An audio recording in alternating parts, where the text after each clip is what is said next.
সাধারণত ক্যামেরার সামনে গম্ভীরভাবেই দেখা যায় শাহরুখ পুত্র আরিয়ান খানকে। তবে দ্য ব্যাটস অফ বলিউড এর ট্রেলার প্রকাশ অনুষ্ঠানে ভিন্ন এক আরিয়ানকে দেখেছিলেন দর্শকরা। সেই মঞ্চে ছিলেন শাহরুখ খানও।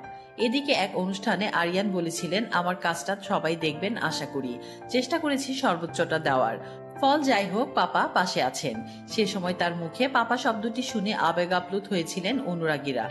কিন্তু শুটিং সেটে শাহরুখ খানকে কখনো পাপা নয় বরং স্যার বলেই সম্বোধন করেন আরিয়ান। সম্প্রতি কোরিওগ্রাফার মুদাস্সার খানের এক সাক্ষাৎকারে উঠে এসেছে সেই তথ্য। মুদাস্সের জানান, তিনি দ্য ব্যাটস অফ বলিউড সিরিজে কাজ করেছেন এবং কাজ থেকে দেখেছেন শাহরুখ ও আরিয়ানের কাজের সম্পর্ক। তার ভাষায়, শাহরুখ স্যার তখন ভ্যানিটিতে ছিলেন, ফোনে কথা বলছিলেন। আমি আর আরিয়ান ঢোকার পরও সে অপেক্ষা করছিল। কথাবার্তা শেষ হলে আরিয়ান তাকে বলল, স্যার গানের বিষয়টা নিয়ে কথা বলতে চাচ্ছিলাম। তিনি বলেন, কাজের জায়গায় আরিয়ান কখনো বাবা শব্দটি ব্যবহার করেন না। পুরো সময় পেশাদার আচরণ বজায় রাখেন এবং শাহরুখকে স্যার বলেই সম্বোধন করেন।